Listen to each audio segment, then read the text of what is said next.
나누는 시간 되겠습니다. 에스겔 38장 1절부터 주의 말씀이 내게 임하여 말씀하시니라. 인자야 너는 곡과 마곡 땅과 메섹과 투발의 최고 통치자를 대적하여 내 얼굴을 두고 그에 대하여 예언하여 말하라. 주 하나님이 같이 말하노라. 보라, 메섹과 투발의 최고 통치자 고가 내가 너를 대적하노라. 내가 너에게 돌이켜 내 아가리의 갈고리를 깨어 너를 끌어내리니 내 모든 군대와 말들과 기병들이라. 그들 모두가 모든 종류의 완전한 갑옷을 입었으며 큰 방패들과 작은 방패들을 가진 큰 무리로 그들 모두가 칼을 든 무리요 그들과 함께한 페르시아와 에디오피아와 리비아인데 그들 모두는 방패와 툭으로 갖추었고 고멜과 그의 모든 부대인데 북쪽 지방의 토갈마의 집과 그의 모든 부대이며 너와 함께한 많은 백성들이라. 너는 예비하고 너와 내게 모인 모든 집단은 스스로 예비하며 너는 그들에게 감시자가 되라. 열한 후에 내가 감찰받게 되리니 말년에 내가 칼로부터 되찾고 많은 백성 가운데서 모아진 그 땅에 이르러 항상 황폐하였던 이스라엘의 산들을 대적하리라. 그러나 그 땅은 민족들에게서 나왔으니 그들 모두는 안전하게 거하리라. 자, 에스겔 38장의 주제는 3차 세계대전입니다. 근데 혹자는 이것을 다른 요한계시록 20장 마지막에 나오는 그 전쟁으로 생각하기도 합니다. 자, 하지만 이게 어쨌든 이 전쟁이 이스라엘을 대적하는 전쟁으로서 몇 가지 가능성이 있는 것이요. 예. 근데 아마겟돈 전쟁이라고 보지는 않습니다. 그걸 제외하고 다른 전쟁입니다. 자, 왜 그런지에 대해서는 우리가 내용을 살펴보면 이해가 될 것입니다. 자, 2절에서 곡, 마곡 땅과 메섹과 투발의 최고 통치자라고 했습니다. 곡이라는 것은 사람 이름으로 보이죠. 그래서 곡이 통치자라고 했습니다. 그래서 근데 곡이라는 사람이 또 곡을 다스리는 모양입니다. 그러니까 그 사람이 그 지명하고 관련된 이름을 갖고 있는 모양이에요. 그래서 곡이라는 지방을 얘기하고 또 마곡이라는 지방, 메섹과 투발 이렇게 얘기를 하고 있습니다. 아마도 이것은 지역적인 분류를 말하는 것 같은데 이것은 고대의 지명이기 때문에 곡이라든지 마곡이라든지 이런 것은 정확하게 어디다 하는 것을 알기는 어렵지만 아마도 이제 곡과 마곡은 러시아의 유럽 쪽에 속해 있고 남쪽이 아닌가. 그러니까 즉 코카서스 그 지방 쪽을 얘기하는 것 같다는 느낌이 있습니다. 그리고 메섹과 투발이라고 했을 때 메섹은 모스크바를 뜻하죠. 모스크바와 그 유럽 쪽 러시아에 속한 지방들을 얘기를 할 것이고 투발이라고 했을 때 이것은 시베리아를 얘기를 하는 것입니다. 그러니까 현재의 러시아가 지배하고 있는 판도가 이 곡과 마곡, 메섹과 투발이라고 하면 맞을 것입니다. 그래서 그 지역을 지배하는 통치자, 최고 통치자인 사람에게 이 예언이 가고 있습니다. 지금 그래서 러시아는 브라지미르 푸틴이라는 그 강력한 독재자이지만은 그런 강력한 대통령이 다스리고 있죠. 그래서 그 사람의 가능성이 있느냐 없느냐 이런 부분에 대해서도 많은 사람들이 논란이 있습니다. 그건 우리가 이런 부분을 공부하면서 추정해 보는 것이지 단정할 수 있는 것은 없죠. 3절 말하라 주 하나님이 같이 말하노라. 메섹과 투발 최고 통치자 고가 내가 너를 대적하노라. 자, 그래서 메섹과 투발이라고 했을 때 이것은 러시아를 가리키는 말인 것입니다. 메섹, 모스크바, 투발, 토벌스크. 자, 모스크바는 모르는 사람 없죠. 그러나 투발이라고 했을 때, 토벌스크라고 했을 때 그게 어디에 붙어 있는 지명인가? 그건 잘 모릅니다. 근데 이것은 정확하게 말하자면 시베리아의 횡단철도에 속해 있는 어떤 지역이고 이것은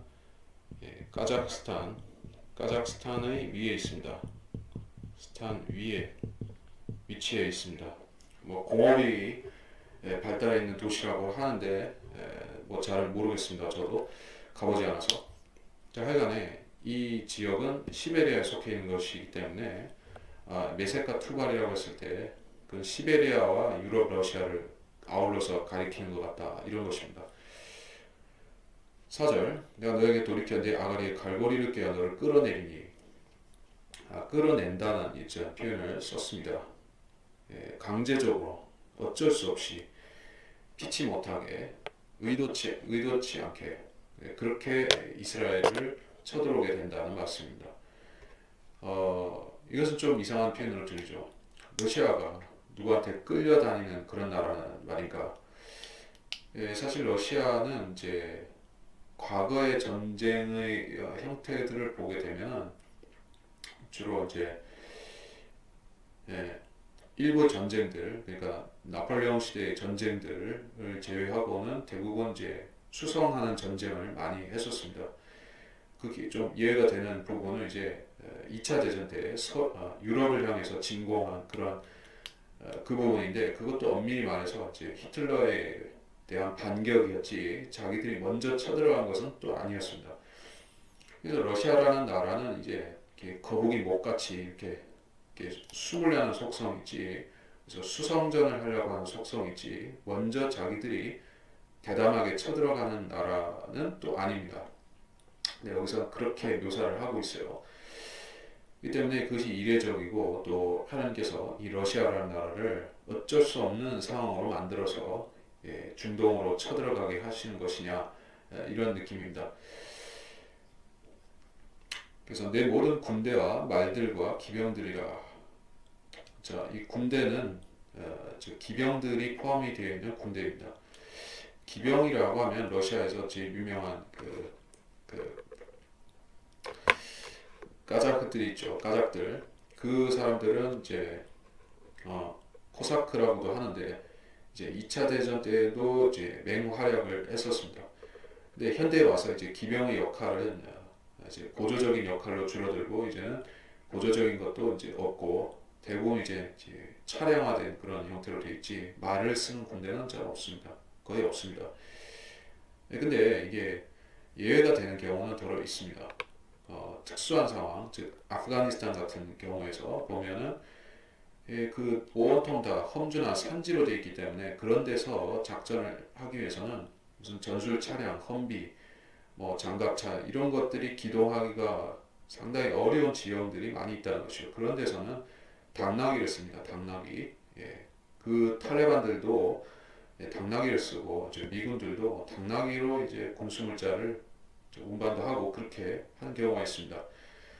그러니까 이것은 뭐 참고로 그렇다는 것이고, 근데 여기서는 대대적으로 지금 말들이 사용되고 있으니까 이 전쟁은 보통 전쟁이 아니다. 우리가 이제 2차 대전 이후에 지금까지 벌어져 왔었던 모든 전쟁의 양상들을 뒤바꾸는 그런 전쟁 같다. 이런 분위기를 조성하고 있습니다.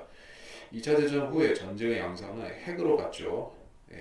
동서 진영 간의 이제 핵 개발과 ICBM 그런 개발들이 계속 엎치락뒤치락 가면서 모든 전쟁의 양상이 전자전 그리고 ICBM, 핵미사일, 수소폭탄 이런 쪽으로 쏠렸지 재래식 전쟁에 대해서는 사람들이 별로 인식을 갖지 아니했었습니다.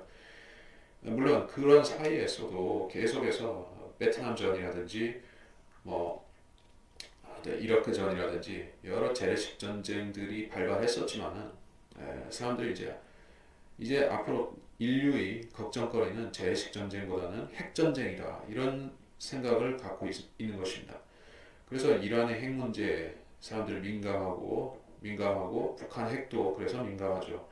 혹시 저것이 잘못되어서 어떤 그 독재자의 오판으로 인해서 3차 대전과 인류 멸망이 초래되는 것이 아니냐 그런 우려의 시선을 갖고 북한과 페르시아를 보고 있는 것입니다.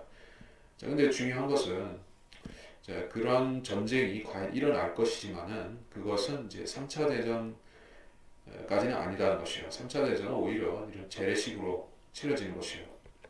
그래서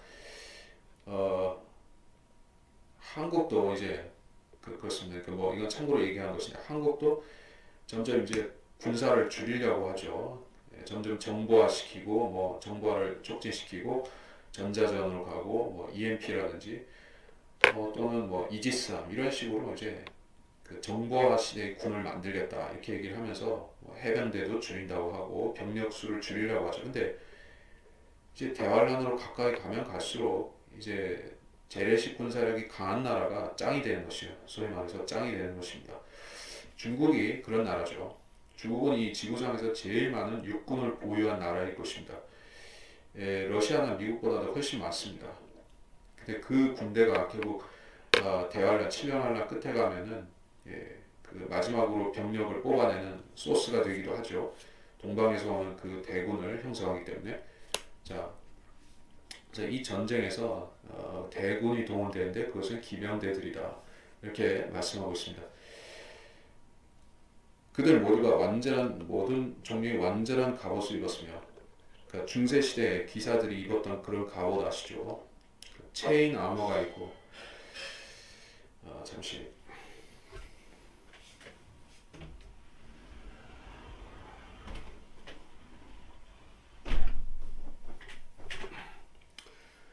플레이트 갑옷이 있습니다.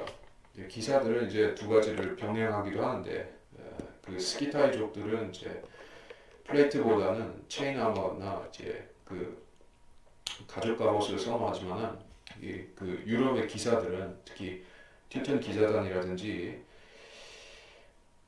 그 템플 기사단 같은 경우에는 저 화려한 번쩍번쩍하는 그런 플레이트 갑옷을 평판으로 된 그런 갑옷을 입죠.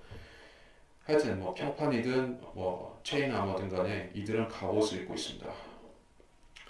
뭐 여러분이 요즘 시대에 갑옷 입고 싸울 일이 뭐 있겠느냐 그렇게 생각할 수도 있지만은 사실 그렇지는 않습니다. 지금 갑옷을 대체하고 있는 게 뭐냐? 방탄복이죠. 방탄복이 오늘날식으로 과거로 말하자면 그게 갑옷이잖아요. 그리고 지금 제가 뭐 인터넷 직접 본 것은 아닌데 그 옛날 기사들이 갑옷을 입고 이제 얼마만큼 기민하게 동작할 수 있는가, 그 중세 갑옷들이 있고 얼마만큼 그 민첩하게 달릴 수 있는가 이런 테스트하는 영상들이 있다고 하는데 보면 이제 우리는 흔히 생각하기를 옛날식 갑옷 입으면은 뒤뚱뒤뚱하고 이제 그 달리지도 못할 걸로 생각하는데 의외로 잘 달립니다. 그 몇십 킬로짜리 갑옷 입고도 그 연결 부위만 잘 이렇게 맞춰져 있으면은 관절 부분만 잘 이렇게 조정이 되어 있으면은 잘 달리고 잘 활동할 수가 있는 그런 식입니다. 그러니까 갑옷이 절대로 이제 옛날을 유산을 안다는 얘기예요. 또 제가 보면 큰 방패들과 작은 방패들을 가진 큰 무리로 그들 모두가 칼을 든 무리들이다. 이렇게 얘기를 하고 있습니다. 이거는 좀 이제 오늘날식으로 말하자면 이제 시위대 지나가는 게 전경들이 방패 들잖아요. 그렇죠?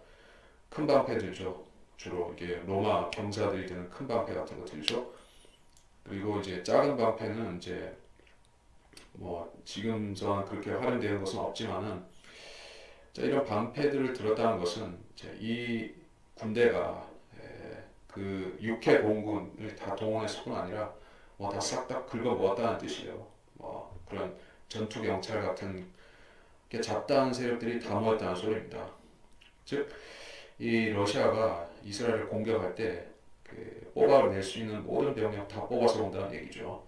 탈탈 털어서 온다는 얘기예요. 지금 말하자면 거의 민족 대이동, 훈족의 침공 비슷하게 다 몰려오는 것입니다.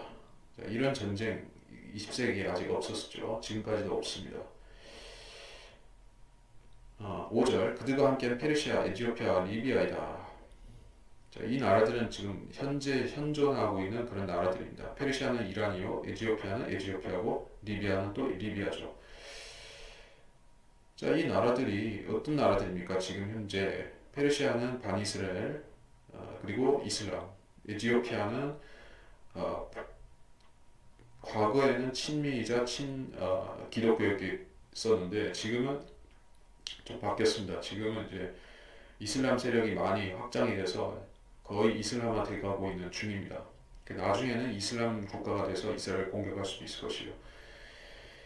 그리고 물론 리비아는 모슬렘이고 반미 반이스라엘이죠. 그래서 이 나라들은 러시아가 이스라엘을 공격할 때 그의 동맹국이 되어서 쳐들어올 나라들로서 이렇게 언급이 되고 있는 것입니다. 그리고 6절에서 고멜과 그의 모든 부대를 얘기를 하고 있는데, 고멜은 저멜, 독일이냐 저머니를 말하는 것이냐, 아니면은 그 동유럽의 어떤 지역 전체를 얘기하는 것이냐, 그건 잘 알 수가 없지만은 과거 냉전 시대에는 그 체코슬로바키아, 루마니아, 그리고 예, 불가리아 이런 지역들, 또 폴란드 이런 것들을 소련의 위성국들이었었죠. 그래서 소련이 바르샤바 조약 기구를 만들어서 그들을 한 울타리 안에 뒀었습니다. 그런 과거의 기억을 생각해 보면 이 동유럽의 나라들이 슬라브족이라는 명분 하에 뭉쳐서 이스라엘로 가는 걸 수도 있습니다.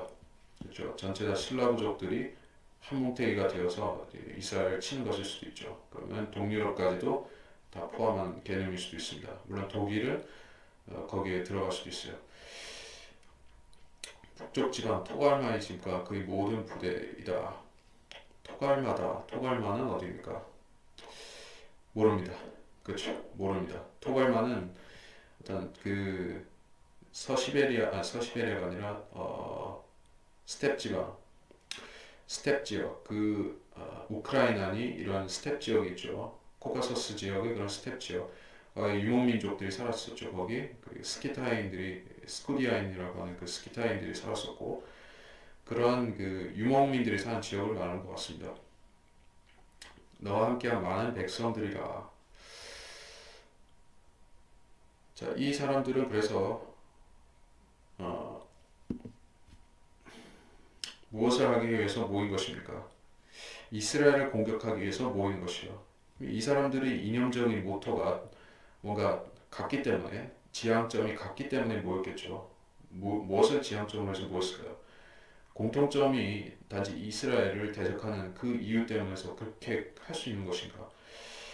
러시아와 그 주변 국가들, 슬라브족들이 이렇게 되는 것은 좀 이해가 되는 부분이 있지만, 역사적으로 이해가 되지만은, 러시아와 이슬람이 완전히 손을 잡는다, 이것이 가능한 시나리오인지, 그것에 대해서 좀 의문이 들죠. 러시아는 이슬람과 대적하는 관계이죠. 이란과는 전략적으로 반민을 위해서 하나의 적과의 동침을 한다, 이런 개념에 가깝고, 사실 이란하고 러시아하고 완전 친구는 아닌 것이요. 엄밀히 말해서 그들도 경쟁 관계에 있고, 과거에 이슬람이 그 유럽으로 진출하고 이렇게 그 비엔나까지 공격하고 이랬을 때도 러시아는 그 오스만 터키로부터 많은 공격을 받았던 그러한 안 좋은 관계에 있었던 것이에요.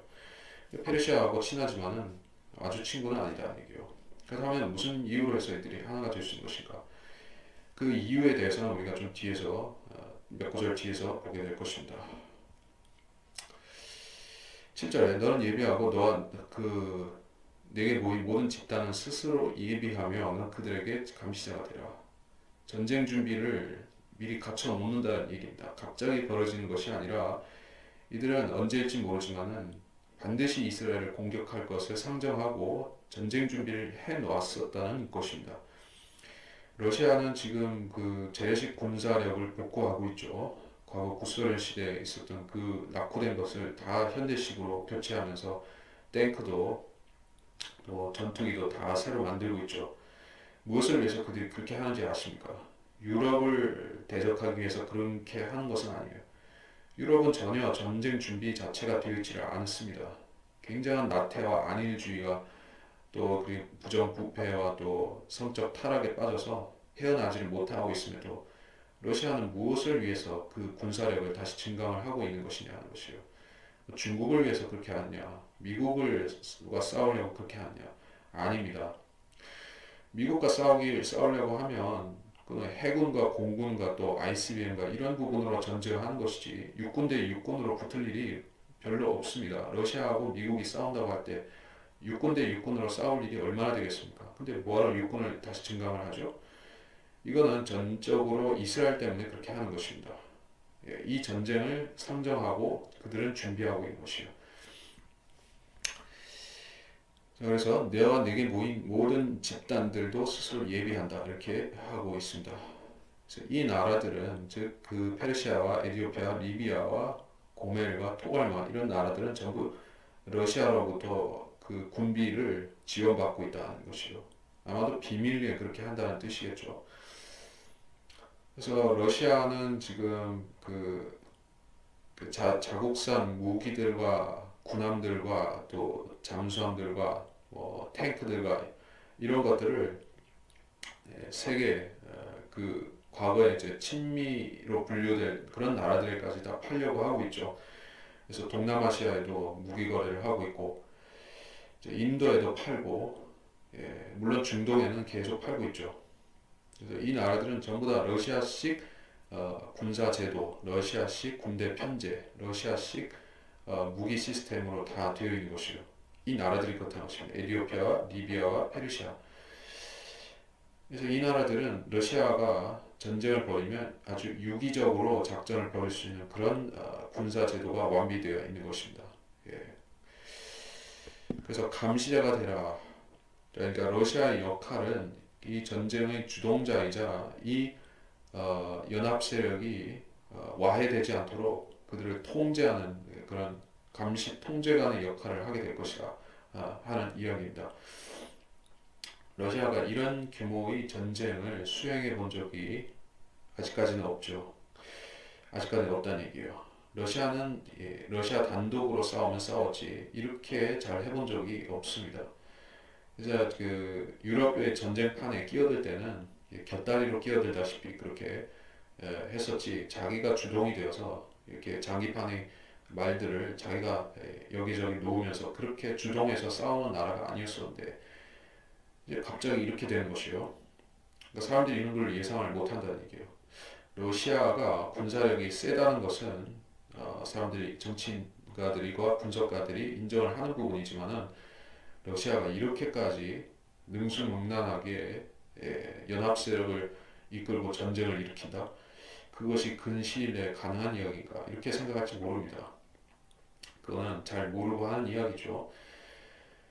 과거 소비에트 시절에 러시아는 이제 미국을 무찌르기 위해서 그런 전쟁, 즉 세계 모든 그 반미 세력을 하나로 똘똘 뭉쳐서 러시아가 그 작전을 지휘해서 이렇게 한꺼번에 무너뜨리는 뚝을 무너뜨리는 철의 장막 너머를 무너뜨리는 그런 계획을 갖고 있었습니다.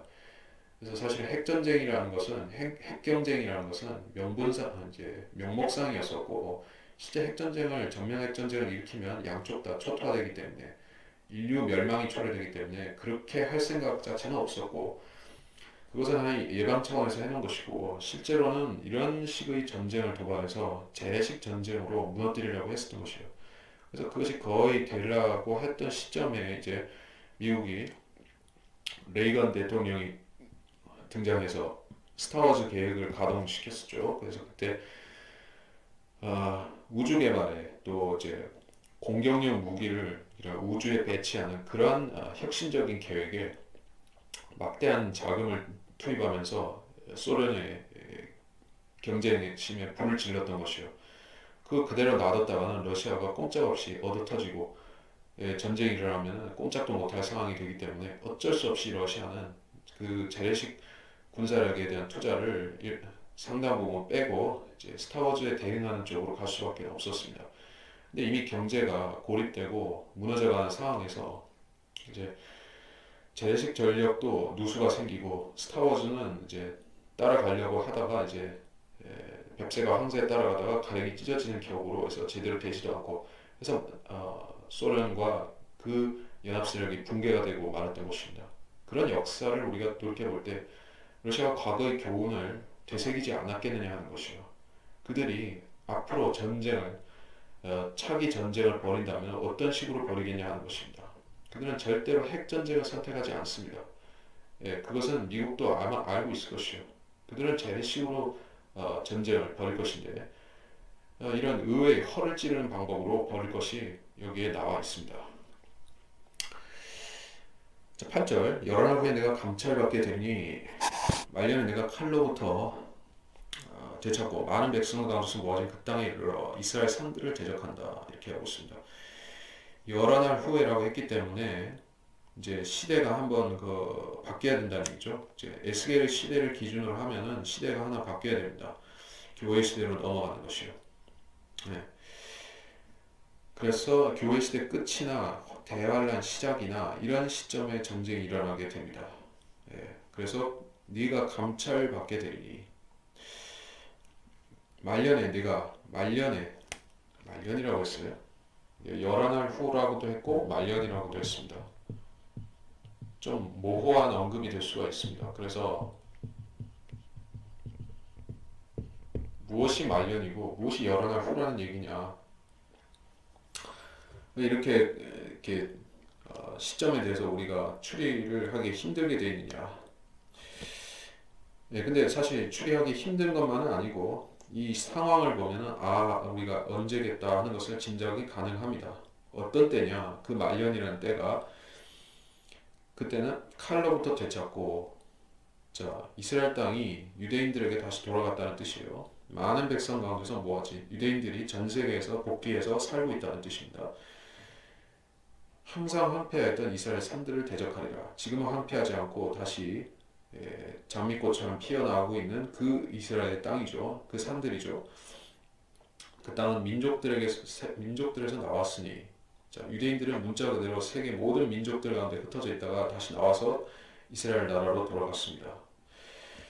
자, 이게 마지막 이 언급이 조금 걸림돌이 되는 것입니다. 왜 그런가? 그들 모두는 안전하게 거하리라. 이 말씀 때문에 이게 무슨 얘기냐? 이스라엘은 지금 안전하지 않다. 계속 테러가 발생하고 중동 전쟁이 끊이지 않았고 그런데 무엇이 안전하게 거한다는 얘기냐? 지금 얘기가 아니라 이것은 나중 얘기다. 천년왕국 끝에 있을 얘기다. 물론 그것은 맞는 얘기일 수 있습니다. 천년왕국 때는 이스라엘이 1000년 동안 안전하게 거할 것이기 때문에 또 이 앞에 있는 언급들도 그 천년왕국에 대해서 적용될 수가 있는 내용이기 때문에 이것이 요한계시록 20장의 그 마지막 전쟁이라고 보는 것도 전혀 틀린 시각은 아니다는 얘기예요. 타당성이 있지만 그렇게 보기에는 또 이제 미흡한 것도 있어서 얘기를 하는 것입니다. 9절 네가 올라오되 폭풍같이 올 것이며 너와 내 모든 부대와 너와 함께 많은 백성이 구름처럼 땅을 덮으리라. 주 하나님 같이 말하노라. 또한 동시에 일들이 네 마음속에 들어오리니 내가 악한 생각을 하게 되어 네가 말하기를 내가 성벽이 없는 마을들이 땅으로 올라가 성벽이 없이 빗장이나 문도 없이 모두가 평안하고 안전하게 사는 그들에게로 가리라 하고 전리품을 취하며 약탈물을 취하고 내 손을 지금은 사람이 사는 황폐한 처소들을 위하 민족들에서 모여든 백성들을 위해 돌리리라. 이들은 가축과 재물을 얻는 자요 그 땅의 한가운데 거하는 자들이라. 시바와 드단과 타시스의 상인들이 거기 있는 모든 젊은 사자들과 더불어 내게 말하기를 네가 약탈하려고 왔느냐? 너는 물건을 탈취하려고 네 무리들을 모았느냐? 은과 금을 가져가고 가축과 재물을 빼앗아가며 크게 약탈해 가렸냐 하리라.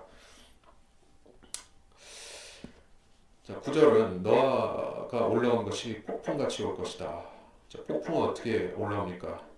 먹구름이 끼죠. 예, 그러면서 이제 땅에 번개를 치면서 먹구름이 몰려오듯이 하는 광경이 무엇을 연상시킵니까?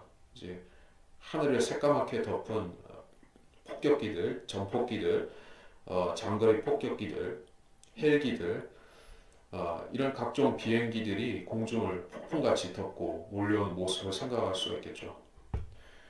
그러니까 여기 앞에서는 기병들만 오는 것 같이 보이지만은 사실은 공중에서도 무엇이 그 메뚜기 같이 몰려오고 있는 것이요. 비행기들 같은 것들이 너와 네 모든 부대와 너와 함께한 많은 백성이 구름처럼 땅을 덮으리라. 이것은 공수부대나 공정부대가 이제 낙하산을 타고 새까맣게 하늘을 덮으면서 내려오는 것으로 보이기도 합니다. 그러니까 이런 식의 전쟁 양상은 이미 그 2차 세계대전 이래로 보편화되는 것이죠. 모든 전쟁에서 천병이 중요합니다. 그래서 해병대가 그 미국 전력에서 핵심이고 공수부대가 또 중요한 것이요. 왜냐하면 적진을 먼저 교란을 시키고 이렇게 배후를 망가뜨려야지, 배후를 무너뜨려야지 전쟁을 쉽게 이길 수가 있기 때문에 그 결정적인 그런 역할을 하는 부대가 있죠. 그래서 그런 느낌을 준다는 것이요. 10절 주 하나님이 같이 말하노라. 네가 악한 생각을 하게 되어. 무슨 악한 생각이냐? 11절에 성벽이 없는 마을들의 땅이다. 성벽이 없이 빗장이나 문도 없이 평안하고 안전하게 사는 그들에게 간다. 자, 이것이 문제다 이게요. 그래서 이것은 환란 끝에 있을 상황이 아니다. 즉 이것은 아마겟돈 전쟁은 100%될 수가 없다는 얘기예요. 아마겟돈 전쟁이 될 수가 없죠. 7년 환란 때 이스라엘은 얼마나 심각한 상태에 있습니까? 엄청난 환란을 통과하고 있는데 그들이 이렇게 살고 있을 리가 없죠. 그러니까 이건 아마겟돈 전쟁은 어쨌든 아닙니다. 그럼 뭐냐? 환란 전에나 환란 시작할 때 있을 전쟁이냐? 그래서 그렇다면 이 교회 시대 끝의 상황이 이렇게 되어야 된다는 것이요. 지금 이스라엘은 아직 이렇지를 못합니다. 그렇기 때문에 환란 끝, 저기 교회 시대 끝에 어떤 큰 변화가 일어나서 가령 이스라엘이 중동과 평화조약을 맺기라도 한다면 이렇게 될 수는 있겠지만 일시적으로 그렇게 될 수는 있겠지만 그렇다면 그것하고 이제 7년 평화조약 그거하고 무슨 상관이 있지? 이런 의문도 있을 수가 있는 것이요. 7년 평화조약 아시죠? 그래서 다니엘서에 나오듯이 그들이 한 주 동안 언약을 체결한다라고 했듯이 그것은 환란 시작할 때 맺어지는 그런 조약인 것이요. 그래서 많은 가능성들을 우리가 생각해 볼 수가 있습니다.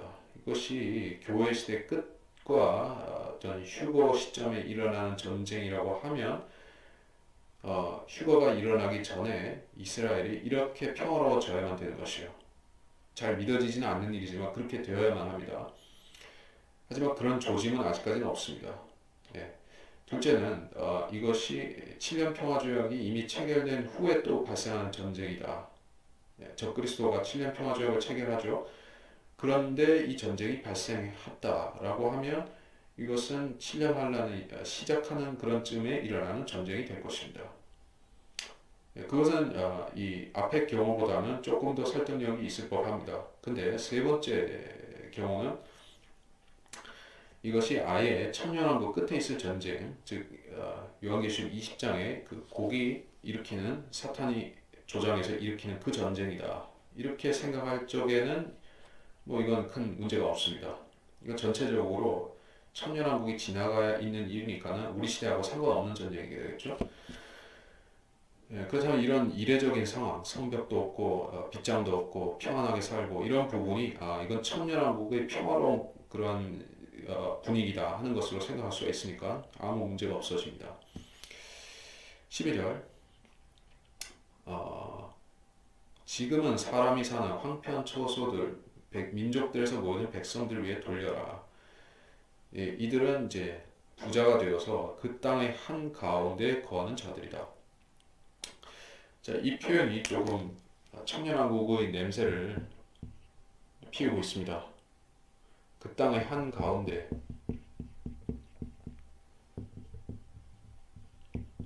지금 이스라엘은 자기들이 원래 아브라함 시절에 약속받은 그 전체 땅에서 왼쪽 귀퉁이, 그러니까 이제 그 지중해 쪽에 속한 왼쪽 귀퉁이에 몰려 살고 있는 것이요. 사실 그들이 차지해야 되는 땅은 훨씬 더 큰 것이요.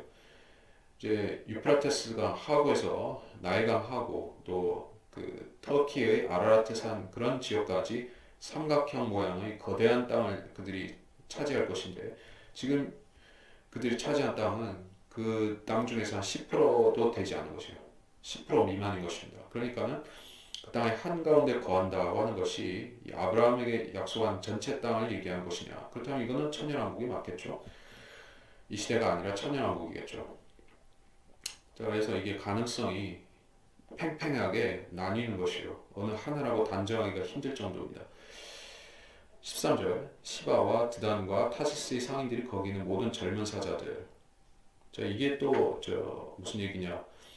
시바와 드단과 타시스는 스페인이고 시바는 아라비아 쪽 그 옛날 실크로드 무역지 그런 거점지고 아라비아에 있습니다. 그리고 어, 드단도 그쪽에 있습니다. 중동 쪽이고 그 타시스 같은 경우에는 스페인이라고도 할 수 있고 또 거기서 더 확장된 개념으로 아메리카 쪽을 얘기하는 걸 수도 있습니다. 그러니까 미국이라든지 유럽, 남유럽이라든지 또 아랍 국가라든지 저 아랍에미리트, 두바이 이러한 그 무역하는 나라들 있죠. 거기에 있는 상인들이 상업으로 먹고 사는 그런 나라들이 이 사건에 대해서 이 전쟁에 대해서 비상한 관심을 갖고 지켜보는 것이라는 것이요. 사실 미국이라는 나라도 군사력은 강하지만 원래는 무역으로 먹고 사는 무역 국가죠. 그러니까 여기 상인들이라는 것은 미국도 얘기를 할 수가 있을 것입니다.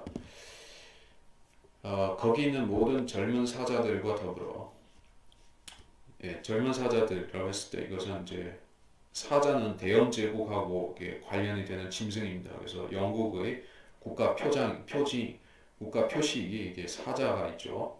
사자왕 리처드 하듯이 사자가 있죠. 그래서 젊은 사자들, 그러니까 그 지역들은 이 시바와 드단과 타시스라고 하는 이 지역들은 이제 영국의 세력권이라는 얘기예요. 무슨 얘기냐면 이제 여러분이 그 지중해와 대서양을 잇는 그 교차 이 여울목에 있는 그런 지역이 지브랄터죠. 그 지역이 이제 영국 소유로 되어 있습니다. 그러니까 이 스페인의 목줄을 영국이 쥐고 있는 것이요. 그리고 이제 미국이라는 나라 같은 경우도 결국 영국이 그 조상벌이 되는 나라죠. 그러니까 젊은 사자들이라는 것은 영연방 이런 식으로 해석할 수도 있겠고 영국의 세력권 하에 있었거나 현재 있는 나라들 그런 젊은 사자들 그들이 이제 즉 다시 말해서 서유럽과 미국의 나라들이 러시아의 이런 그런 그 전격적인 군사 행동에 대해서 의아해하면서 너가 뭐 때문에 이렇게 하느냐라고 이제 의사를 묻고 있는 것 같습니다. 네가 약탈하려고 왔느냐? 그러니까 이 전쟁은 어떤 뭐 지하드라든지 뭐 러시아 제국을 재건하는 뭐 위대한 뭐 그런 이념을 모토로 했다든지 뭐 그런 따위가 아니라는 것이요. 아니면 뭐 다른 어떤 뭐 나치즘이라든지 뭐 스탈린주의라든지 그런 식으로 이념을 위해서 일으킨 전쟁이냐? 그것이 아니다라는 얘기예요. 약탈하려고 왔고 물건을 탈취하고 이제 재물을 가져가려고 일으키는 전쟁이다. 이렇게 얘기를 하고 있습니다. 그래서 중동을 차지한다는 의미는 세계 경제를 틀어진다는 의미가 되겠죠. 물론 미국의 셰일가스 혁명이 일어나서 이제 그 에너지 공급의 판도가 상당히 지금은 바뀌었습니다만은 뭐 앞으로 어떻게 될지는 모릅니다. 근데 미국 자체가 자급자족할 정도의 셰일가스 기름은 이제 공급이 되어지고 있습니다. 그러나 전 세계를 움직일 수 있을 정도, 전 세계의 산업을 가동시킬 수 있을 정도의 기름은 반드시 이제 중동 석유를 의존해야 되는 것이요. 그러니까 이 중동을 차지한다는 의미는 세계 경제를 차지한다는 그런 의미가 되겠죠. 그래서 사실 또 거기에 온갖 세계의 부가 집중되어 있기도 하죠. 그러니까 이스라엘도 마찬가지입니다. 이스라엘이 그 중동에서 GDP가 제일 높은 나라일 것이에요. 그리고 그 나라는 이제 국민 소득 수준도 높을 뿐만 아니라 각종 자원도 풍부하죠. 석유는 많이 나지 않지만은 다른 자원들이 풍부한 나라죠. 특히 가축과 재물을 이렇게 가져간다. 축산이라든지 이러한 그 농업 계통이 그 이집트 못지않게 그렇게 발달해 있는 나라가 이제 이스라엘이라는 것입니다. 자, 그래서 러시아가 이렇게 하는 것은 경제적인 이유가 앞서서 한다.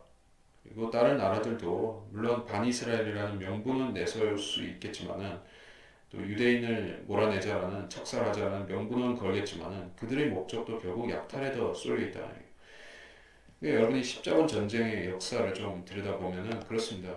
그때 당시 전쟁도 성지 예루살렘을 교황 성왕에게 돌려놓자, 그것이었지만은 십자군 전쟁들의 그 시리즈의 내면을 보면 또 경제 전쟁, 약탈이 주 목적이었었던 전쟁입니다. 그래서 이 본말이 전도되어서 이제 약탈하다가 이제 끝나버린 전쟁이 되기도 했었죠. 이스라엘은 사실 그때 대단히 부유한 지역은 아니었었기 때문에, 근데 전쟁을 일으킨다는 것은 막대한 군비를 소모하는 일이기 때문에 반드시 이제 군비 충당을 위해서 약탈을 해야 되는 것이요. 그래서 소아시아 지역에서 엄청난 약탈을 자행하고 그런 과정에서 유대인들도 많이 죽이고 했었죠. 그때 당시에 십자군 전쟁이 있었던 것을 우리가 연상해 본다면은 이 전쟁도 역시 이들이 무슨 구호를 걸고 어떤 명분을 걸고 전쟁을 일으킬지는 몰라도 그것은 결국 십자군 전쟁 같은 전쟁이 될 것이다 얘기요. 14절 그러므로 인자야 고객에게 예언하여 말하라. 주 하나님 이같이 말하노라. 내 백성 이스라엘이 안전하게 거하는 날에 네가 그것을 알지 못하겠느냐. 네가 북방에서 많은 백성과 더불어 네 지역으로부터 오리니 그들 모두가 말을 탄 큰 집단이며 막강한 군대라. 내가 내 백성 이스라엘을 대적하여 구름이 땅을 덮듯이 올라오리라. 이것은 훗날들이 있을 것이라. 내가 너를 내 땅으로 인도하리니 오 고가 이방인 눈앞에서 네가 내 안에서 걸어가게 될 때 이방이 나를 알게 하려 함이라. 곡은 사람입니다. 그러면서 또 지명이요. 그가 지배하는 지명이 또 곡입니다. 내 백성 이스라엘이 안전하게 거한다. 또 강조를 하고 있습니다. 자, 그래서 이게 가능성이 팽팽하다고 했죠. 그래서 이 시점에서 우리가 요한계시록 20장을 잠깐 볼 필요도 있겠습니다. 계시록 20장 7절부터 그 천년이 끝나면 사탄이 그 감옥에서 풀려나 땅의 사방에 있는 민족들 곧 곡과 마곡을 미혹하려고 나가서 그들을 함께 모아 전쟁을 일으키니 그 수가 바다의 모래 같으리라. 이렇게 얘기하고 있는데 여기서는 곡과 마곡을 미혹한다라고 했습니다. 곡이라는 통치자가 있다 이런 얘기는 없는데 그 지방은 또 얘기를 하고 있어요. 곡과 마곡은 땅이기 때문에 곡이라는 땅과 마곡이라는 땅에서 또 반역이 일어난다 그런 얘기예요. 그리고 다른 어떤 페르시아라든지 에티오피아, 리비아 등등에 대해서는 이 요한계시록 20장 이 부분에서는 언급이 안 되고 있죠. 단지 곡과 마곡이 그렇게 한다, 전쟁을 일으킨다 그 얘기는 있습니다만은 이 다른 기타 나라들에 대해서는 언급이 없어서 조금 의아한 부분이 있습니다. 그럼 에티오피아는 어떻게 된다는 얘기예요? 페르시아는 어떻고? 이 부분에 대해서 계시록 20장은 대답해주고 있지 않습니다. 단지 곡과 마곡이 즉 러시아의 그런 북방 세력이 또 전쟁을 일으키는 것이다. 이런 것은 말씀하지만은 구체적인 양상이 없습니다. 뭐 대략적으로 구절에서 보면 그들은 땅의 넓은 데로 올라간다. 이게 우리가 봤었던 어디서 봤죠? 좀 전에 12절에 38장 12절에서 그 땅의 한가운데라고 하는 언급이 있었죠. 그것이 땅의 넓은데 9절에 이제 요한계시록 20장 9절에 땅의 넓은데 이거하고 같은 얘기 같다는 얘기요. 그 땅의 넓은데는 결국 예루살렘을 얘기를 하는데 지금의 예루살렘이 아니죠. 땅이 넓은 데라서 이제 그 예루살렘과 그 주변이 높여지고 확장되고 그런 상태의 넓은 데를 얘기하고 있습니다. 그래서 도성을 포위하고 하늘에서 불이 내려온다. 그렇게만 되어 있지. 자, 이 사람들이 뭐를 한다, 어떻게 전쟁을 일으킨다, 전투를 한다, 이런 것도 없습니다. 그냥 포위하려고 딱 모였습니다. 모였는데 그 순간에 불이 내려와서 멸망시켜버린 것이에요. 그러니까 이제 접전을 제대로 한 것도 아닌 것 같아요. 그러다 그냥 끝나버렸어요. 그러니까 이게 38장의 상황하고 맞느냐 이런 얘기예요. 좀 안 맞는 부분이 있다는 얘기입니다. 제 말은 안 맞는 부분이 있다. 그래서 14절부터 그러므로 인자야 고객에게 예언하여 말하라. 주 하나님이 같이 말하노라. 내 백성 이스라엘이 안전할 관을에 말지 못하겠느냐. 기회를 노리고 있다. 이스라엘과 중동의 평화조약 맺어지는 것을 이 사람들이 기다리고 러시아와 이 세력 반이스라엘 세력이 기다리고 있다. 왜냐하면 평화조약 맺고 이제 안심했을 때 치려고 그래 한다는 얘기예요. 자, 모든 평화조약의 최후는 뒤통수입니다. 역사적으로 증명된 교훈이에요. 평화조약. 이 땅의 평화조약이라는 것은 전부 다 사기입니다. 사기, 술, 노벨 평화상, 그 얼마나 사기가 많이 낀 상입니까? 그 상 받아서는 안 될 사람들만 받고 있죠. 이 상을 누구한테 주려고 했었죠? 그 베트남전 했을 때 키신저한테 그 상 줬죠. 그리고 레독터는 그 양심이 있어가지고 안 받았죠. 그리고 나서 이제 누가 한국에선 김대중이라는 사람이 또 노벨상 받았죠. 북한에다가 핵 만들라고 돈 갖다 주고 상을 받은 아주 뻔뻔한 인간이죠. 그리고 이제 저 넬슨 만델라가 받았죠. 이 폭력 혁명을 일으키는 그런 사람이 상을 받았던 것이요. 이게 아주 잘못된 상입니다. 또 평화 조약도 그래요. 자, 지금 우리나라는 북한과 사이에 휴전 상태에 있죠. 그 휴전 조약입니다. 휴전 조약이지 이것이 평화 상태가 아니고 영구 정전 상태가 아니기 때문에 잠시 전쟁을 쉬겠다. 그러면서 이제 시간이 흘러서 이제 평화 비스무리하게 됐지만은 언제든 다시 전쟁이 일어날 수 있는 상태. 근데 이게 사람들은 이거는 불안하다. 그러니까 평화조약으로 바꿔야 돼. 평화조약, 평화. 그 얘기를 이제 계속 하는 것이요. 그래서 우리 대통령도 평화조약 얘기를 하고 이제 평화 얘기를 하는데 그게 또 사기에 말려드는 그 아주 허술한 부분인 것입니다. 평화조약 맺는다고 전쟁 안 날 것 같습니까? 베트남이 적화될 때 평화조약 없어가지고 그 월맹이 그 쳐들어간 것이요. 아니요, 평화조약 다 있었어요. 평화조약의 잉크도 마르기 전에 그 북베트남이 다 집어삼켰습니다. 예, 평화라는 것은 상대방 안심시켜놓고 뒤통수 치기 위한 그런 술책입니다. 이게 예수님은 1000년 동안 평화의 왕국을 세우시지만 그거는 주님이니까 가능한 것이요. 주님이니까 그렇게 할 수가 있습니다. 근데 이 땅에서 인간 정부들 사이에 맺어지는 평화 조약 같은 것은 전혀 신뢰할 수 없는 것이다. 그래서 안전하게 거한다. 이스라엘이 안전하게 거하는 것은 곧 그들이 먹잇감이 된다는 것을 뜻합니다. 15절 내가 북방으로부터 많은 백성을 더불어 내 지역들로부터 한다. 지역들로부터 오리니 그들 모두가 말을 탄 큰 집단이며 막강한 군대라. 그들 모두가 말을 탔대요. 큰 집단이고 자 몽골 기병같이 그렇게 그 말 위주로 기병 위주로 이제 편성되어 있는 군대가 누구입니까? 성경에 스키타이족이 나오죠. 스키타이족들은 말을 타면서 이제 수렵하고 목축도 하고 그렇게 활을 잘 쏘는 그런 족속이었습니다. 근데 그 농경 민족들이 볼 때는 그 사람들이 전부 다 야만인들이죠. 야만인들이고 무식한들이고 그래가지고 멸시하지만 무력이 너무나 강한 것이요. 그래서 그 중국은 만리장성을 쌓고 그들을 막으려고 했었던 것이죠. 하지만 이 세력이 지금은 어디에 들어가 있습니까? 러시아에다 속해 있는 것이요.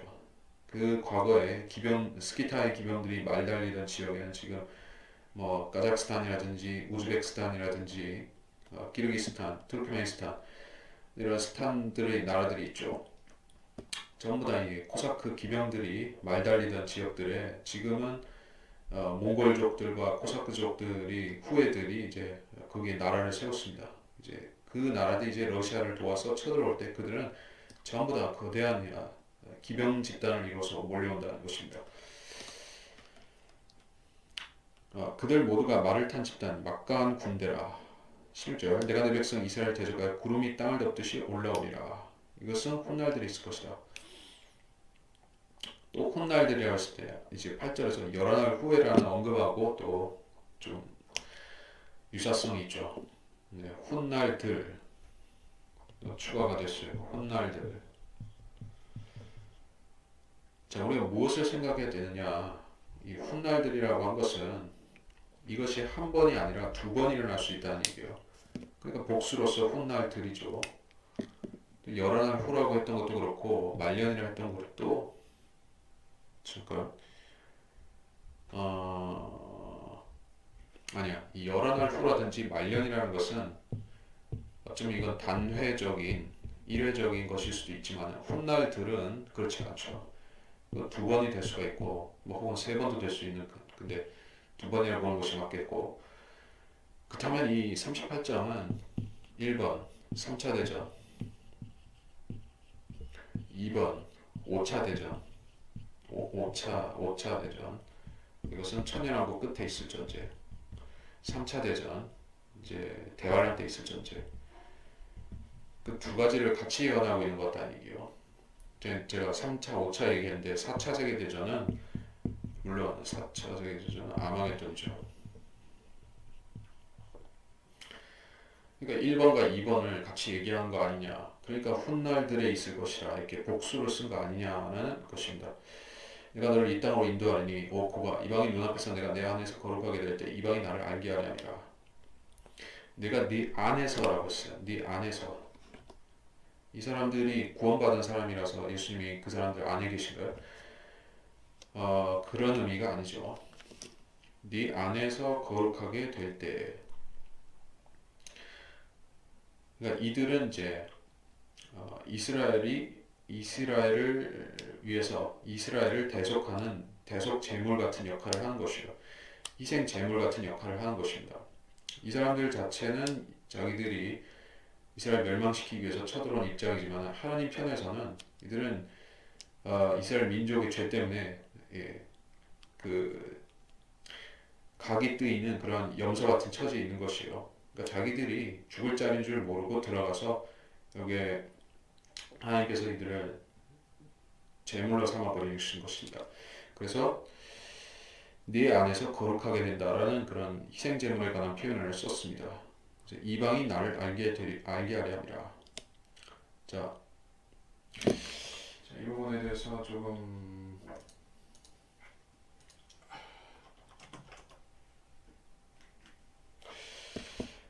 제가 찾으면 지금 못 찾겠고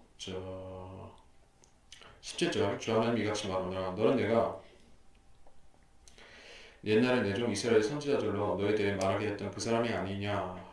그들이 그때 여러 해 동안 예언했으니 곧 내가 그들을 대적하여 너를 불러올 것이라는 것이라. 주 하나님 말하노라 고기 이스라엘 땅을 치러 오는 그때에 내 진노가 내 얼굴에 나타나리라. 내가 내 질투와 내 진노의 불 속에서 말하였나니 그 날에는 이스라엘 땅에 반드시 큰 진동이 있어서 바다의 고기와 하늘의 새들과 들의 짐승들과 땅 위를 기어다니는 모든 기는 것들과 지면에 있는 모든 사람들이 내 면전에서 떨 것이요 산들이 무너져 내리고 절벽들이 떨어지며 모든 성벽이 바닥으로 무너져 내리리라. 자 7절에서 다시 확실하게 된 부분이 뭐냐. 이 고기라는 어떤 정치 지도자 어떤 독재자 왕 같은 그런 사람이란 얘기예요. 사람. 그건 어떤 지역이나 개념이 아니라 사람입니다. 스탈린 같은 또는 히틀러 같은 또는 푸틴 같은 그런 사람을 뜻합니다. 그가 이스라엘의 선지자들이 과거에 이 사람에 대해서 예언했던 적이 있다고 나오네요. 옛날에 내 종 이스라엘 선지자들로 말하게 했었다 이렇게 얘기하신 거고 그러니까 에스겔보다 앞선 시대에 이 사람에 대한 예언이 있었다는 얘기예요. 근데 우리가 그것에 대해서는 알 수가 없죠. 성경에 기록된 것은 없기 때문에 그런 적이 있다. 예전 이스라엘 선지자들로 말하겠던 그 사람이 아니냐. 그때 여러 해 동안 예언했으니. 근데 이스라엘 사람들은 그래서 지금도 그런 교훈이 남아 있어서 그런지 러시아를 경계하고 또 이제 러시아가 지원해주는 이란이라든지 북한을 또 경계를 하고 그들은 성경에 기록된 대로 그런 일이 있을 줄을 알고 있는 것이요. 내가 그들을 대적하여 너를 불러올 것이라는 것이라. 자, 그래서 이렇게 러시아와 친러 국가들이 연합해서 이스라엘을 공격하는 사건이 과거에 이스라엘 선지자들이 예언했던 바가 있다. 그 참 놀라운 일이죠. 그때 당시에 에스겔이나 그 이전 시대에 그 북방 러시아에 무슨 거대한 제국 같은 게 없었던 시절입니다. 그때는 유목민족들만 있었어요. 거기에 키예프 공국이라든지 또 뭐 모스크바 공국이라든지 또 그런 그 몽고족이 쳐들어와서 한국들을 세웠지만은 그보다 앞선 시대 거기에는 어떤 제국이나 그런 왕국이 없었습니다. 예, 스키타인들이 있었죠. 그야말로 물론 학자들은 그 스키타이들이 왕국을 세웠다라고 하지만은 정확한 건 알 수가 없습니다. 다만 이런 그 다민족 그 제국이 있었던 것은 아닌 것 같은데 어떻게 이런 생각을 할 수가 있었을까요? 예, 좀 놀라운 부분입니다. 18절 주 하나님의 말하노라 고기 이스라엘 땅을 치러 오는 그때 내 진노가 내 얼굴에 나타나리라. 이스라엘 땅을 치러 온다. 예, 이 전쟁은 철저히 고그의 머릿속에서 나왔고 고그의 계획에 의해서 진행되고 있는 그의 전쟁인 것이에요. 그러니까 이 전쟁의 통수권자는 여러 나라들을 다스리는 지휘하는 통수권자는 결국에 고기라는 사람입니다. 고기라는 사람이 머리에서 나온 전쟁이고 내 진노가 내 얼굴에 나타나리라. 자, 하나님께서 이제 얼굴에 진노를 나타낸다는 것은 기적을 행하신다는 뜻입니다. 이 교회 시대에는 하나님께서 이렇게 안 하시는데 하나님께서 얼굴에 진노를 나타내시면 이 땅에 하나님의 기적을 행하신다는 뜻이에요. 이집트에 행하신 10가지 기적 이런 식으로 기적을 행하신다. 19절 내가 내 질투와 내 진노의 불속에서 말했나니 그날에는 이스라엘 땅에 반드시 큰 진동이 있어서라고 했어요. 이 진동이라고 했는데 지진으로 보여지지만은 지진하고는 좀 다른 것 같습니다. 그냥 일반적인 우리가 생각하는 그런 지진이 아닌 것 같아요. 자, 그 근거는 물론 있습니다. 여기서 그래서 진동이 있다고 했지 지진이라고 하진 않았습니다. 20절 바다의 고기들과 하늘의 새들과 들의 짐승들 땅 위를 기어다니는 모든 기는 것들과 지면에 있는 모든 사람들이 내 면전에서 떨 것이요 산들이 무너져 내리고 절벽들이 떨어지며 모든 성벽이 바닥으로 무너져 내리랴. 이렇게 큰 지진이 있는 것처럼 보이지만은 실제로 지진이 일어나면 양편 모두 엄청난 희생을 치르게 돼 있죠. 쳐들어온 쪽이나 지키는 쪽이나 같이 무너져서 같이 죽게 돼 있죠. 그러니까 그런 식으로 되는 것은 아니다 이게요. 선별적으로 어떤 대상을 치는 그런 무기 같은 것이요. 그런 개념입니다. 그래서 공격자 측에만 막대한 피해를 주는 그런 진동입니다. 그런 무기가 있다고 하죠. 요새 뭐 실증된 바는 없지만 하프라는 무기가 있어서 이 미국이라든지 어떤 그 세계 비밀 정보에서 갖고 있는 그런 하프라는 무기가 있어서 그것이 인공적인 지진, 즉 뭐 후쿠시마 지진 이런 식으로 지진도 발생시킬 수가 있다. 그것은 어디까지나 지금 가설입니다만은 예. 뭐 과학이 좀 더 발전하고 분석 기술을 발전시키면 그런 게 나올 수도 있겠죠. 자, 그래서 이것이 하나님께서 이런 일을 위해서 이스라엘에 지혜를 주셨다면은 그들이 자기들을 지킬 수 있는 이런 수단을 준비해 놓았을 것이라는 얘기예요. 하프 무기 같은 것을 준비해 놔서 러시아가 쳐들어올 때 그걸 그들에게 쓰는 것이요. 그럼 어떻게 되는가? 그 결과 21절 주 하나님이 말하노라 내가 내 모든 산 구석구석에서 그를 대적한 칼을 부을 것이고 각 사람의 칼이 자기 형제를 칠 것이라. 내 모든 산 구석구석에서 이스라엘에서 말하는 것입니다. 그를 대적할 칼을 부을 것이요. 즉 그 이스라엘의 지금 표면적인 군사력에서 나온 것이 아니란 얘기예요. 그러니까 우리가 우스갯소리를 하는 얘기가 있죠. 뭐 한국에 뭐 전쟁이 나면은 여의도 국회의사당에서 이제 뚜껑이 열리면서 로버트 태권브이가 나온다 뭐 이런 식으로.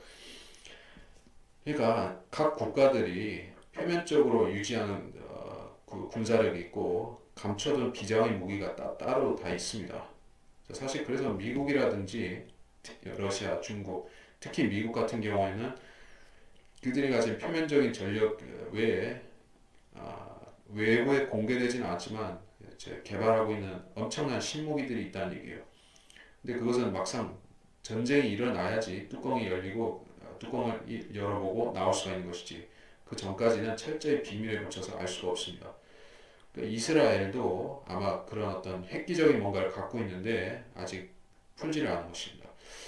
그래서 대적할 칼을 부을 것이요 각 사람의 칼이 자기 형제를 칠 것이라. 이 각 사람은 쳐들어온 이제 고국의 군대를 말하죠. 그래서 그들은 이제 어떤 아노미 상태, 혼돈 상태에 빠져서 자기들끼리 자존질환을 일으켜서 싸우게 된다는 얘기입니다. 22절 또 내가 전염병과 피로그를 대적하여 항변할 것이요 내가 그와 그의 부대와 그와 함께한 많은 백성들 위에 비를 내리니 범람한 비와 큰 우박과 불과 유황으로 내리리라. 내가 이같이 나 자신을 높이고 나 자신을 거룩해 하여 많은 민족들의 눈에 나를 알게 하리니 그들은 내가 주인 줄 아리라. 자, 전염병과 피로그를 대적한다. 전염병이라는 것은 이제 예, 그 급속히 퍼져서 사람을 그냥 산채로 녹여버릴 수 있는 정도의 그러한 강력한 그런 질병을 말할 수 있습니다. 그것은 이제 우리가 예를 들자면 스칼에서에서 그들의 눈에서 눈이 없어지고 혀가 없어지고 산채로 그렇게 죽어버리는 경우를 들 수가 있죠. 그런 식의 강력한 어떤 화생방 계통의 엄청난 잔인한 무기가 있을 수가 있고 그리고 그의 부대와 그와 함께한 백성의 비를 내린다. 큰 우박과 불과 유황으로 된 비를 내릴 것이다. 뭐 이것은 뭐 네이팜탄이라든지 뭐 어떤 그 코발트탄이라든지 또는 뭐 있습니까? 예, 백린탄 그렇죠. 백린탄 그것이 그 불이 붙으면 안 꺼지는 그런 무기죠. 그리고 이것은 유황도 포함이 되어 있는데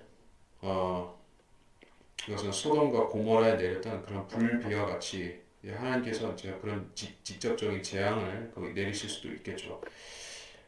그래서 이것이 계시록 20장 8절과 9절에 나오는 그 상황이다. 이렇게 라카만 박사님은 그렇게 보고 있습니다.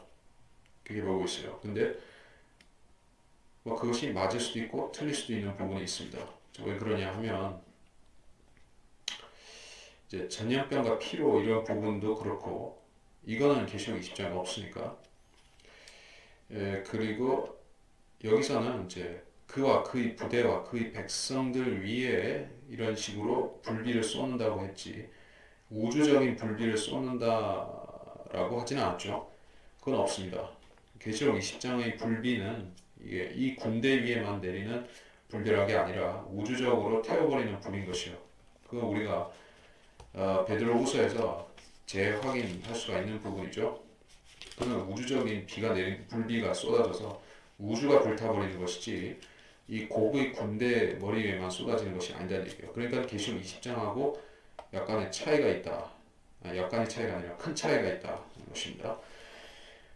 그래서 이걸 그렇게 주석할 건 아닌 것 같습니다. 그건 좀 틀린 해석이 될 수가 있어요. 그래서 이것은 이 부분에 있어서는 이 마지막 부분에 있어서는 이것은 3차 대전에 가깝지 5차 대전은 아닌 것 같다는 얘기예요. 하지만 아까 얘기했듯이 훗날들에 있을 것이라.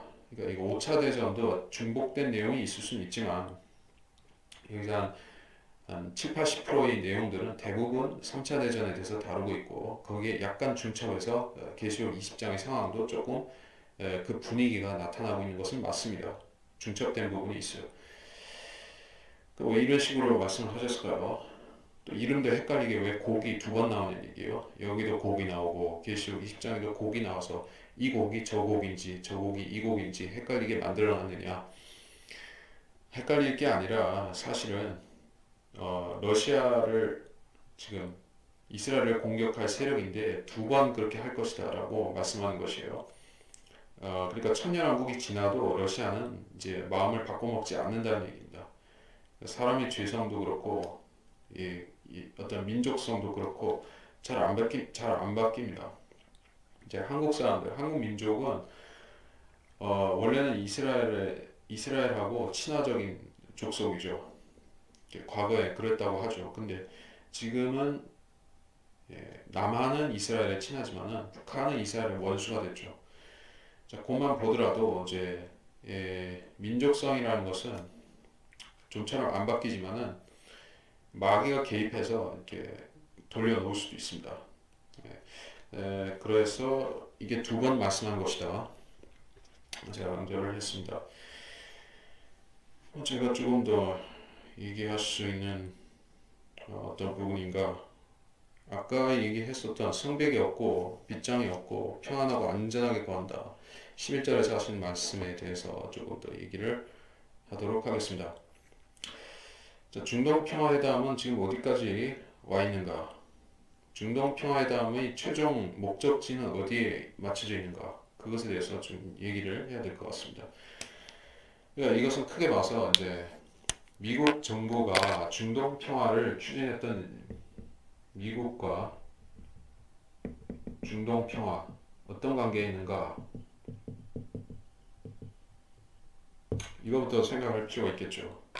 원래 미국이라는 나라가 중동의 정세를 좌지우지하는 입장에 있게 된 것은 그렇게 오래전 일이 아닙니다.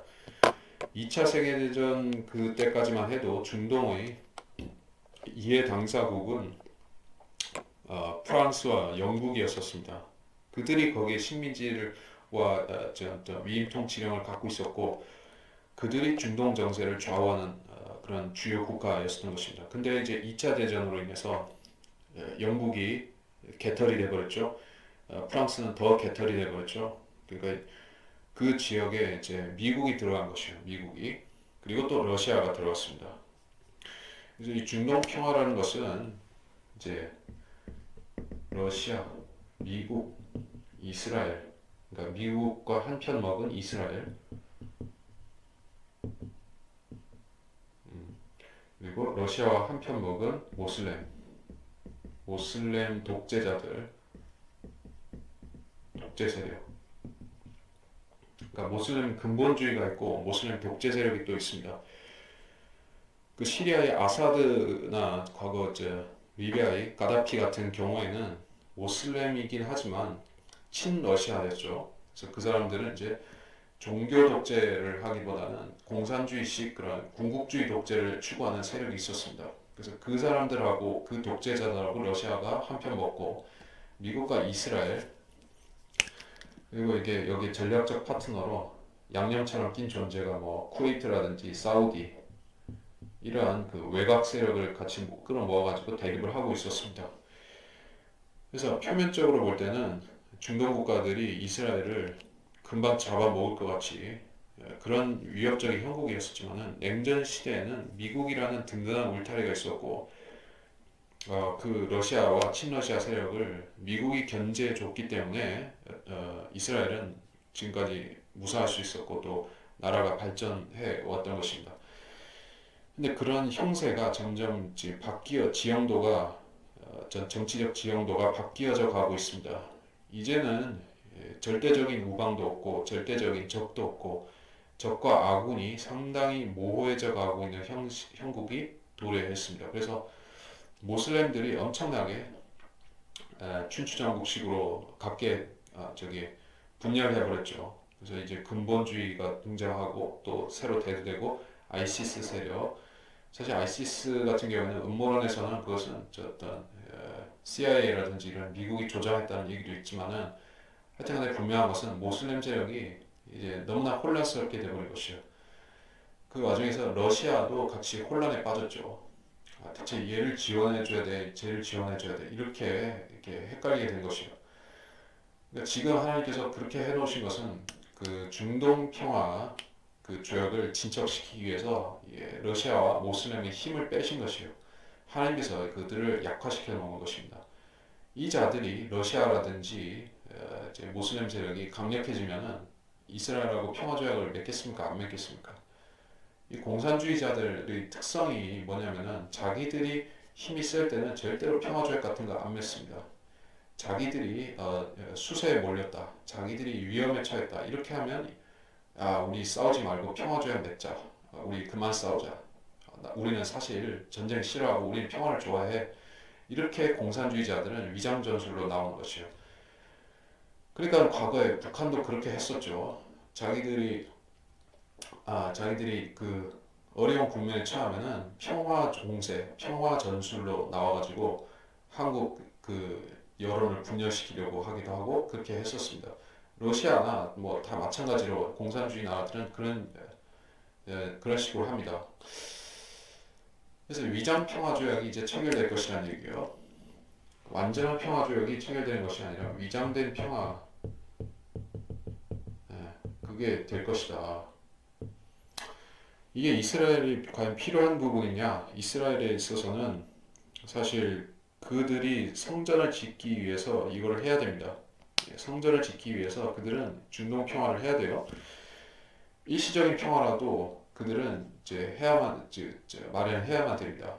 그러니까 7년 평화 조약까지는 아니더라도 일시적으로라도 이렇게 화해를 시켜놔야지 그들이 좀 안심하고 이게 성전 재건 작업을 추진할 수가 있는데 이게 계속 테러가 발생하고 이제 아이시스가 준동하고 하니까는 이게 힘듭니다. 그래서 이 미국을 구워 삶고 러시아를 구워 삶고 이제 사우디라든지 기타 나라들을 구워 삶아가지고 이들 관심을 온통 아이시스라든지 이런 그 분쟁 세력에다가 돌려놓고 자 이제 중동 평화회담을 얼렁뚱땅 이렇게 해버리려고 하는 것이요. 그거 하게 되면은 이스라엘은 성전을 지을 것입니다. 그러니까 성전을 짓게 되면 그 다음에 이제 이 38장에 나오는 이 전쟁이 일어나는 것이에요. 일시적인 평화 후에 전쟁이 발발할 것인데 그 전쟁은 아마도 대환란 시작한 후에나 있을 것이라고 보는 게 맞습니다. 교회 시대에 있을 것으로 보이지는 않습니다. 교회 시대의 가능성도 영 배제할 수는 없습니다만은 보다 자연스러운 것은 이게 환란이 시작되고 이렇게 되는 것이요. 7년 평화조약은 그러면 이 전쟁이 끝난 후에 체결되는 것이니까 그걸 사실 좀 애매한 부분이 있어요. 이게 7년 평화조약하고 이거하고 무슨 상관이냐? 자, 7년.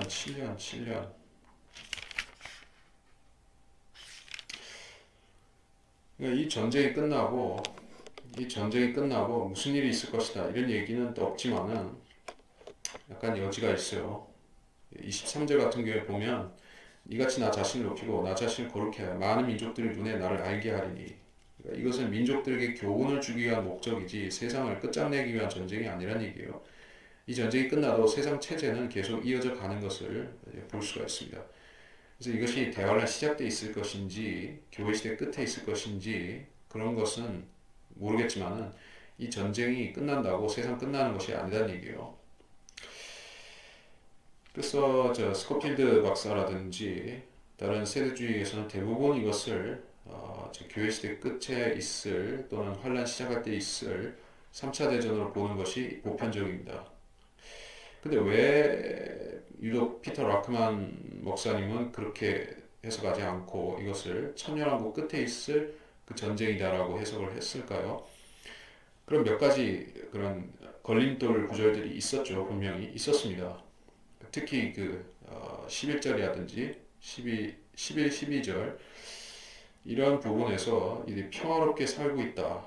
안전하게 거한다. 또 14절에서도 이스라엘이 안전하게 거한다.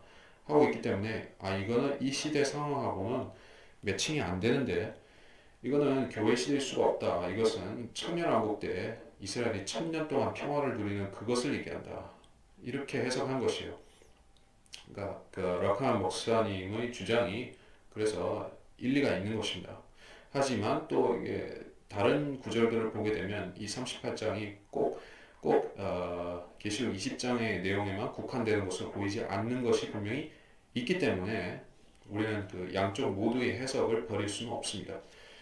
일부는 이게 3차 대전을 가리키는 내용들이 있고 또 그 중에 일부는 계시록 20장의 마지막 전쟁을 가리키는 부분이 있다. 이 정도로 우리가 정리하고 넘어가면 충분할 것입니다. 그래서 이번 시간은 여기서 마치도록 하겠습니다.